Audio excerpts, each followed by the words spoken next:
વંદે માતરમ વિદ્યાર્થી મિત્રો, આજે આપણે 11 સાયન્સમાં ચેપ્ટર નંબર 2 ને આગળ વધારીશું. બરાબર.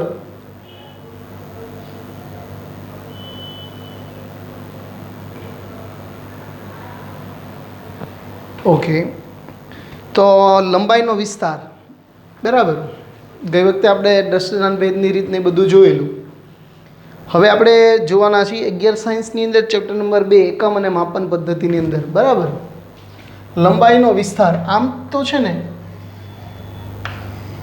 વિશ્વમાં જે પણ વસ્તુ તમને દેખાય છે, ભૌતિક પરિમાણ ધરાવે છે, બધી વસ્તુને માપી શકતા હોય છે. તો ભૌતિક જ્ઞાનની અંદર છે ને, બે વસ્તુ પર બહુ કામ કરવામાં આવે છે. બે પ્રકારના અંતરો બહુ ખૂબ જ મહત્ત્વના આવે છે. એક સૂક્ષ્મ અંતર અને બહુ મોટા, ગેલેક્સી વચ્ચેના. બરાબર. અને સૂક્ષ્મ એટલે ખબર છે, કણની અંદર અણુની અંદર પરમાણુની અંદર રહેલું ન્યુક્લિયસ, એની અંદર કોણ છે, આ બધું જાણવાની તાલાવેલી પહેલેથી છે જિજ્ઞાસાવૃત્તિ, ક્યુરિયોસિટી. બરાબર. તો અહીંયા વાત એવી જ છે કે પરમાણુના ન્યુક્લિયસના પરિમાણ કેટલું છે, તો કે 10⁻14 મીટર જેટલું છે. 10⁻14.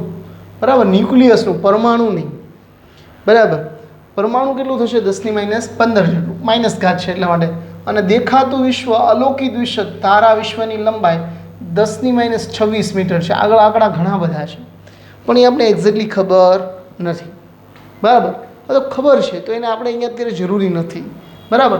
ન્યુક્લિયસની વાત છે, તમને ખબર છે, કણ હોય, એમાંથી અણુ હોય, અણુમાંથી પરમાણુની અંદર ન્યુક્લિયસ, એના પોલાણ ભાગવાળી પણ વાત કરવાની નથી. હવે પછી આપણે જોઈએ તો કે આ જે વાત છે એ સૂક્ષ્મ અને મોટા અંતરો માટેની વાત છે. તો એમાં શરૂઆત આપણે જે જાણીએ છીએ એવા અંતરોથી કરીએ. એમાં પહેલું તમારે યાદ રાખવાના છે 1 FM એટલે કે fermi. 1 fermi is equal to, આ ડેટા ડાયરેક્ટ તમારે યાદ રાખી શકાય છે, 10⁻15 મીટર. બરાબર. બહુ ઇઝીલી છે ડેટા, આરામથી. આ બધા ડેટા તમે ટેક્સ્ટ બુકની અંદર જોશો તો તમારો આઈ થિંક પોઈન્ટ છે 2.3.3ની અંદર છે. બરાબર. 2.3.3 2.3નો ત્રીજો ભાગ. બરાબર. એમાં એ ડેટા છે. આ બધા તમારે લખીને તૈયાર કરવાના છે, જે ડગલે ને પગલે કામમાં આવવાના છે. બરાબર. પછી છે ન્યુક્લિયસની સાઇઝ, જે આપણે ઓલરેડી અહીં ભણી ગયા છીએ. પછીનો જે ડેટા છે એ છે ન્યુક્લિયસની સાઇઝ. બરાબર. જે 10⁻14 મીટર. બરાબર. ઘણા બધા ડેટાઓ હોય છે. પછીના ડેટાની જો વાત કરીએ તો એક એંગસ્ટ્રોમની વાત કરીએ આપણે, એટલે 10⁻10, જે નાના ધોરણની અંદર પણ હતો. એંગસ્ટ્રોમ, જેને કહેવાય 10⁻10 મીટર. આ પણ ખબર છે, તરંગ લંબાઈની અંદર તમે માપતા એને બહુ સારી રીતે, તરંગ લંબાઈની અંદર.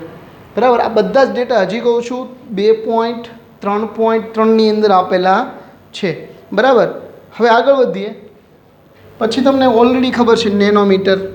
1 નેનોમીટર. 1 નેનોમીટર એટલે 10⁻9 મીટર. બરાબર. 1 માઇક્રો. બહુ બધા ડેટા છે. અને અગાઉ પણ મેં તમને ગુણકોની અંદર વાત શીખવાડેલી મેં. બરાબર. એની અંદર પણ તમે એ ડેટા જોઈ શકો છો આરામથી. બરાબર વિદ્યાર્થી મિત્રો. 1 નેનોમીટર આ યાદ રાખવા જેવા છે. 1 માઇક્રોમીટર 10⁻6 માઇક્રોમીટર એટલે 10⁻6 મીટર. બરાબર. 1 મિલી છે, કિલો છે, આ બધા. એટલે હું તમને ઋણથી ધન તરફ લઈ જવાનો પ્રયત્ન કરું છું. તો પહેલું જે આપણે કીધું ફર્મીની વાત કરીએ તો જે ન્યુક્લિયસની અંદરથી આવૃત્તિ જે બહાર નીકળે છે એ એરિયામાં મપાય. બરાબર. એ આપણે પણ ભણવાના છીએ ધીમે ધીમે. બરાબર. ન્યુક્લિયસની અંદર આગળ વધીએ તો 1 મિલીમીટર એટલે કે 10⁻3 અને 1 કિલોમીટર.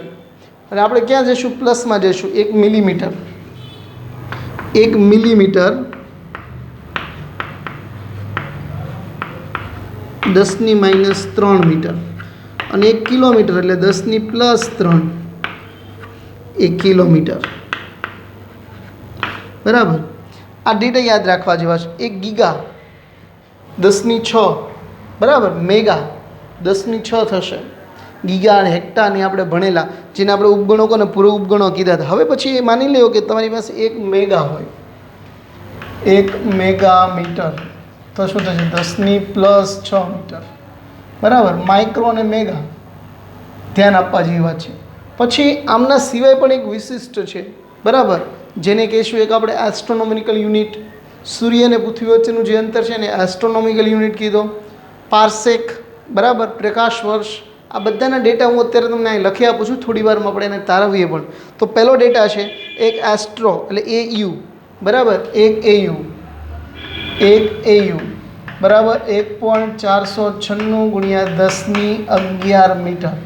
એક એવું એટલે તમને ખબર હોવી જોઈએ સૂર્ય અને પૃથ્વી વચ્ચેનું અંતર. પછી છે એક પ્રકાશ વર્ષ, આરામથી બધાને ખબર છે એક પ્રકાશ વર્ષ એટલે લાઇટ યર એટલે 9.46 ગુણ્યા 10ની કેટલી થશે, આરામથી જોઈ શકો છો તમે, 15 મીટર. આ પ્રકાશ વર્ષ. શું કહેશો આપણે એને? પ્રકાશ વર્ષ.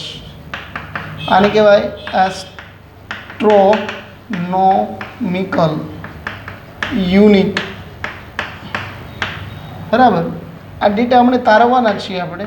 પછી એક પાર્સેક એટલે PC 3 પોઈન્ટવાળું છે, બરાબર, 3.08 ગુણ્યા 1016. એક પાર્સેક એટલે 3.08 ગુણ્યા 1016 મીટર, બરાબર, પાર્સેક, જેને 1PC પણ કહેવાય. હજી પણ ગેલેક્સી સાઇઝ, આ બધા ડેટા છે, અમુક તો મોઢે થઈ જશે, એટલે ગેલેક્સીની સાઇઝ બધાની જરૂર નથી. 1021 મીટર સુધીની સાઇઝ મોટી હોય છે, એટલે એકડા પાસે બહુ બધા મીંડા હોય છે. હવે આપણે એક સવાલ બનાવીએ અહીંયા. એસ્ટ્રોનોમિકલ યુનિટ અને પ્રકાશવર્ષ અને પાર્સેકની વ્યાખ્યા આપીને સમજાવો. અલગથી પૂછી શકે કે એક AU કોને કહેવાય અને એક PC કોને કહેવાય, તો આ બેની વાત કરવાની છે, બરાબર.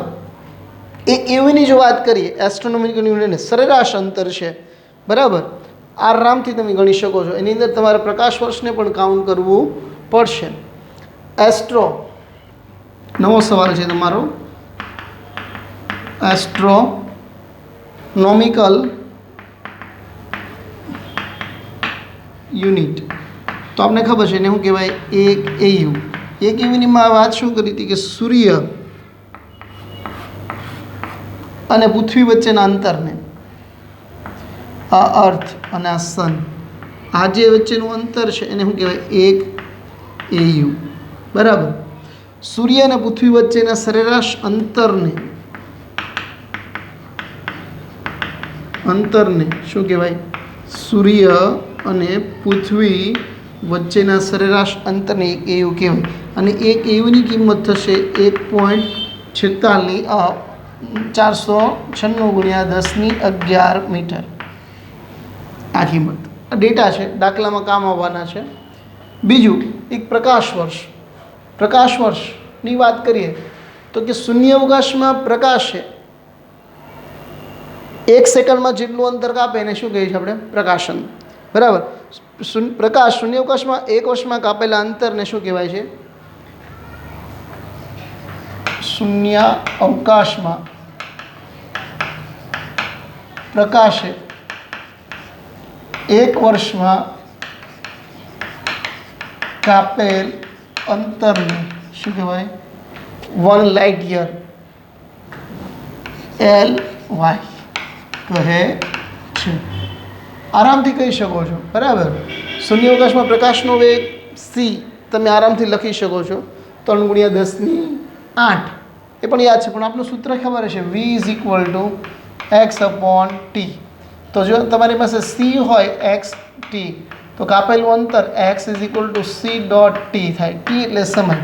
તો પ્રકાશ શૂન્યાવકાશમાં પ્રકાશનો ઝડપ શું છે? તો કે 2.99 ગુણ્યા 10⁸. એપ્રોક્સલી આપણે એને 3 પણ લઈએ છીએ. 2.99 ગુણ્યા 10⁸. અને સમય કેટલો છે? 1 વર્ષ. 1 વર્ષ એટલે શું થાય? 365 દિવસ, 24 કલાક, 60 મિનિટ અને 60 સેકન્ડ, બરાબર. 365 ગુણ્યા 24 ગુણ્યા 60 ગુણ્યા 60, આ બધાનો જો ગુણાકાર કરવામાં આવે, એપ્રોક્સલી અને 3 પણ લઈ શકો છો, બરાબર. આ બધાનો ગુણાકાર કરશો તો આઈ થિંક તમારો જવાબ જે એક પ્રકાશ વર્ષ હતો ક્યાં ગયો? 9.46. કેલ્ક્યુલેટ રાખો પાસે અને કરી જુઓ. 9.46 ગુણ્યા 10⁻15 મીટર, એટલે અહીંયા x કાપેલું અંતર આ રીતે આપણે એને પ્રૂફ કરી શકીએ છીએ, બરાબર. શૂન્ય અવકાશ હોવાથી વીની જગ્યાએ સી લીધો છે. ઝડપથી જોઈ લો, બરાબર. આ જ ડેટાથી આપણે કામ કરવાના છીએ.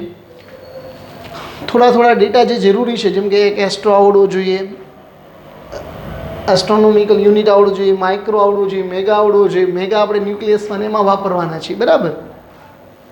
આગળ આ થયા પછી આપણે એક પીસી ગોતીએ, પાર્સેક, બરાબર. પહેલાં એ જોઈ લો થોડા ડેટા.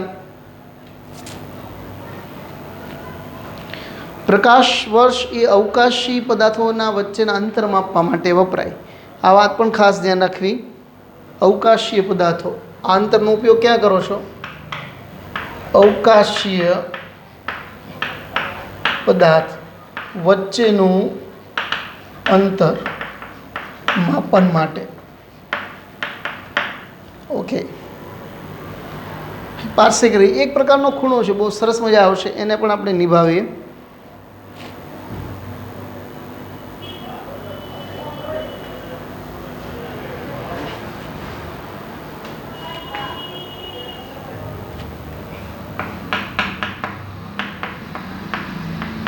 વન પીસી સીધો નિયમ છે, ધ્યાન આપજો. ચાપ બનાવવાનો છે. ચાપ કેટલો બનવો જોઈએ? સૂર્ય અને પૃથ્વી વચ્ચેનું અંતર છે ને એટલો ચાપ બનવો જોઈએ. જો અહીંયા આકૃતિથી સમજાવું. આ જે ચાપ છે એક એવું રહેવો જોઈએ. કેટલો રહેવો જોઈએ? એક એવું. અને એ નરી આંખે જોઈ શકાય, બરાબર. એક એવું ચાપ, બરાબર. અને અહીંયા જે ખૂણો હોય 1 સેકન્ડનો હોય, એટલામાં એક ચાપ બની જવો જોઈએ. ત્યારે જે અંતર મળે તમને એને શું કહેવાય? 1 પીસી. આ જે અંતર મળે એનું કહેવાય 1 પીસી. આ કેવું છે ખબર? કેમ પહેલાં 10-10ની નોટ ભેગી થાય એટલે 100ની નોટ બની જાય, 100-100ની નોટ ભેગી થાય એટલે 1000ની નોટ બની, 1000ની ભેગી થાય, એવી રીતે આખો એક યુનિટ બનાવો જેથી આંકડા સહેલાઈથી યાદ રાખી શકાય. એટલે ફરીથી બોલું છું, એક એવું જેટલો ચાપ જો ખૂણો 1 સેકન્ડમાં અંતરે તો વચ્ચેનું અંતરને શું કહેવાય? 1 પીસી. ફરીથી, એક એવું જેટલી લંબાઈના ચાપ વડે જે અંતર 1 સેકન્ડ જેટલા કોણ આંતરતો હોય તે અંતરને શું કહેવાય? 1 પાર્સેક. બરાબર. ક્લિયર થઈ ગઈ? આ ચાપની લંબાઈ છે, ચાપની લંબાઈ. નાનો ખૂણો કહેવાય 1 મિનિટ કરતાં 1 સેકન્ડ, એટલે થીટા ઇઝ ઇક્વલ ટુ લંબાઈ ભાગ્યા ત્રિજ્યા, બરાબર. એટલે ચાપની લંબાઈ કેટલી છે? 1 AU. 1 AU. અને આર ખબર નથી તો આપણે શું બનાવો? આર જોતો છે આપણે. ત્રિજ્યા કહેવાય ને, આ ચાપ હોય, ખૂબ લાંબો ચાપ છે એટલે આપણે સુરેખ દેખાય, બરાબર. અને ચાપ એટલે કરતાં બનાવો એટલે શું થાય? 1 AUના છેદમાં થીટા. અને થીટાની કિંમત કેટલી છે? 1 સેકન્ડ. અને 1 AUની કિંમત કેટલી થવાની છે? 1 AUની કિંમત 1.496 × 10^11 છેદમાં 1 સેકન્ડ. તો 1 સેકન્ડને તમારે રેડિયનમાં ફેરવવું પડે. અને 1 સેકન્ડને રેડિયનમાં આપણે ફેરવતા માટે અમુક મેં દાખલા કરાવેલા શરૂઆતમાં, એના પરથી તમે આરામથી સમજી શકો ફટાફટ, બરાબર. તો આ બધી જે કિંમતો છે એ ફટાફટ તમારે ક્લિયર હોવી જોઈએ. કિંમત મૂકી 1 સેકન્ડની અંદર જો તમારે ફેરવવો હોય તો ને 1 કલાકને કેટલા વડે ભાગવું પડશે? 3600 વડે, બરાબર. એની કિંમત મૂકો એટલે એનો આન્સર આવી જશે, બરાબર.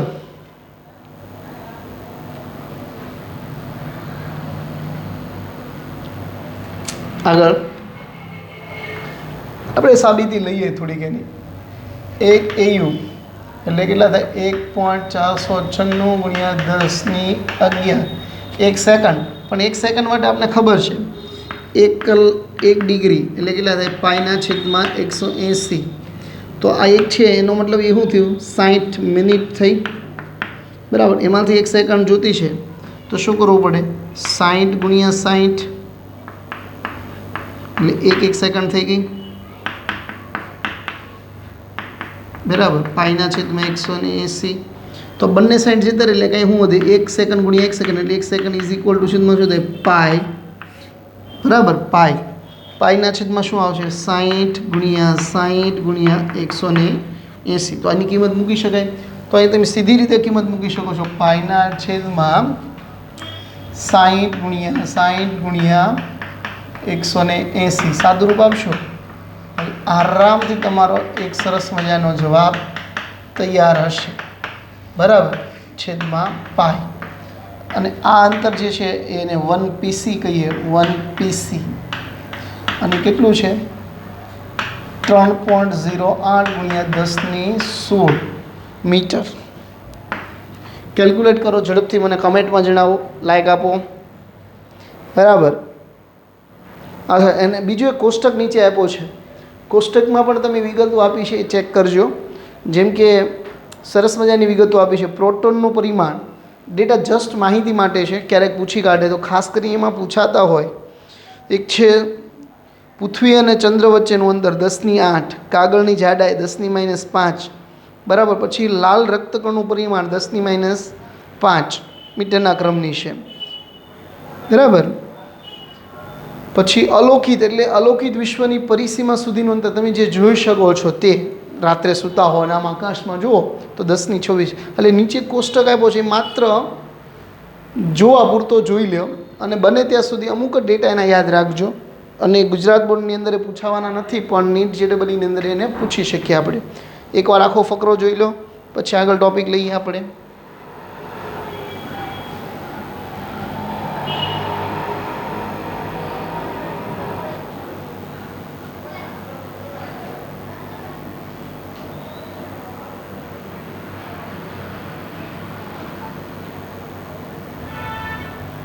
ઓકે, આપણે આગળ વધીએ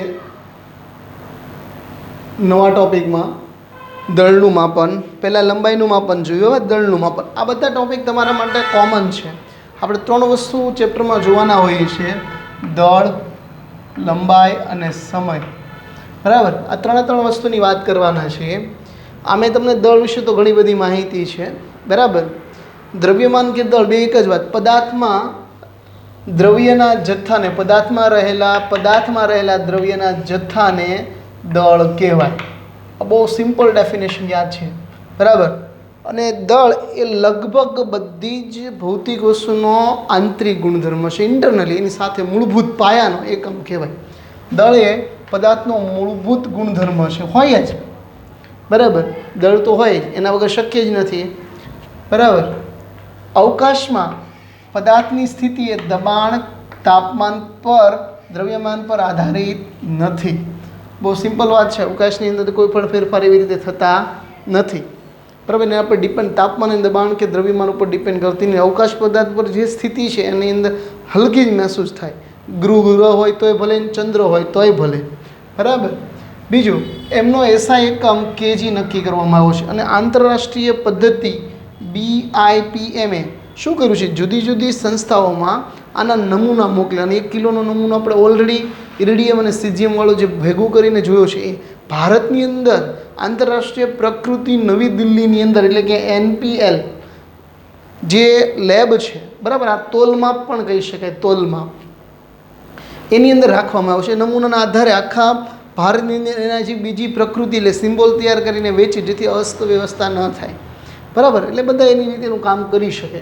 પછી વાત કરીએ તો ઘણીવાર કેવું થાય, તો મોટા, આ બધા મોટા છે કે તમે કિલોમાં માપી શકો, પણ ઘણી એવી વસ્તુ છે જે કે અણુ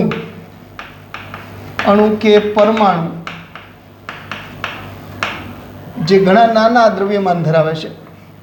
જેમ કે યુરેનિયમ છે, માણ વર્ષમાં 900 ગ્રામ એટલે 0 જેટલું મળતું, એને કિલોમાં કઈ રીતે માપવું? તો એમના માટે એક પદ્ધતિ વિકસાવવામાં આવી, જેને કહેવાય યુનિફાઈડ એટોમિક માસ, યુ વડે બતાવાય, બરાબર. એક EU એટલે શું? તો કે કાર્બન સમસ્થાનિક. કેમિસ્ટ્રીમાં જાણો છો 2 પ્રકારના કાર્બન હોય, એક 14 નંબરનો અને 12 નંબરનો, બરાબર. આ કાર્બન જે છે ને એની પોતાની અવસ્થા બહુ લાંબો સમય સુધી એક સરખી જાળવી રાખે છે. 400-500 વર્ષ સુધી એને કંઈ થતું નથી, એટલે એને લેવામાં આવે. કાર્બનિકનો સમસ્થાનિક C12 ના એક પરમાણુના 12મા ભાગના જે વજન છે એને 1 કિલો તરીકે નોંધવામાં આવ્યું. અને એ વજન છે 1.66 × 10⁻27 kg, બરાબર. એક EU, એક એટોમિક માસ યુનિટ પણ બોલી શકાય એને, એટોમિક માસ યુનિટ અથવા યુનિફાઈડ એટોમિક માસ, બરાબર. આ ટાઈપનો એક એકમ નક્કી કરવામાં આવ્યો, જેની મદદથી આ સિવાય પણ આમાં મોટા મીડિયમ માપ્યા, આમાં નાના માપ્યા, આના સિવાય પણ માનો કે મોટા મોટા ગ્રહોના દળ માપવા હોય તો એમના વચ્ચે સૂત્ર લગાવવામાં આવશે. અને ગુરુત્વાકર્ષણનું સૂત્ર તમને ઓલરેડી ખબર છે, F=G m1m2/r². જેનું પણ દળ જોતું હોય એને માનો કે કરતા બનાવી દો કેપિટલ M, એટલે તમને આરામથી દળ મળી જશે. એટલે આપણા માટે સવાલ પૂછે પદાર્થનું દ્રવ્યમાનનું માપન કઈ કઈ રીતે થાય, તો એક તો સાદી તુલા વડે કરી શકો, જેની અંદર કેજીનો એકમ થઈ ગયો. બીજી વસ્તુ યુનિફાઈડ એકમની એટલે કે સૂક્ષ્મ અણુ પરમાણુના કામ કરી શકો. અને ત્રીજી વસ્તુ છે વિશ્વના વિશાળ પદાર્થો, ગ્રહ, તારા વગેરેનું દ્રવ્યમાન ન્યૂટનના ગુરુત્વાકર્ષણ બળના નિયમથી માપી શકાય. માની લો કે આ જે દળ છે એ પૃથ્વીનું દળ છે, તમારે જે પદાર્થનું દળ જોતું છે એમ, તો એને કરતા બનાવો ગુરુત્વાકર્ષણ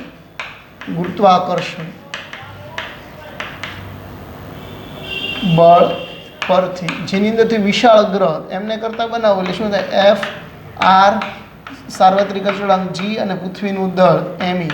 બરાબર. પૃથ્વીનું દળ તમને પહેલાંથી ખબર ન હોય તો એને આપણે ડેટાની અંદર કામ કરવું પડશે. એ ડેટા પણ તમને આપવામાં આવ્યા છે. ડેટાની વાત કરું તો ચોપડીની અંદર ટેક્સ્ટ પોઈન્ટની અંદર 2.4.1ની અંદર એ ડેટા આપ્યો છે, ત્યાંથી તમે લઈ શકો છો.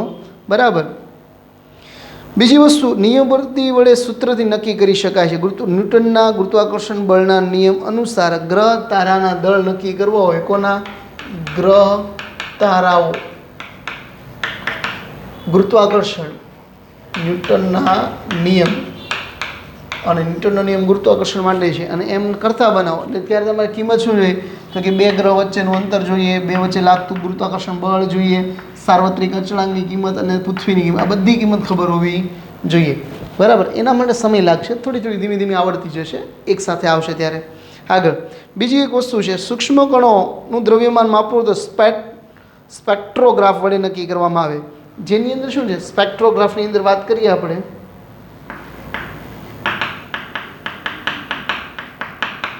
જેમાં અંદર વિદ્યુત ક્ષેત્ર અને ચુંબકીય ક્ષેત્ર બંનેની હાજરી હોય. કોણ?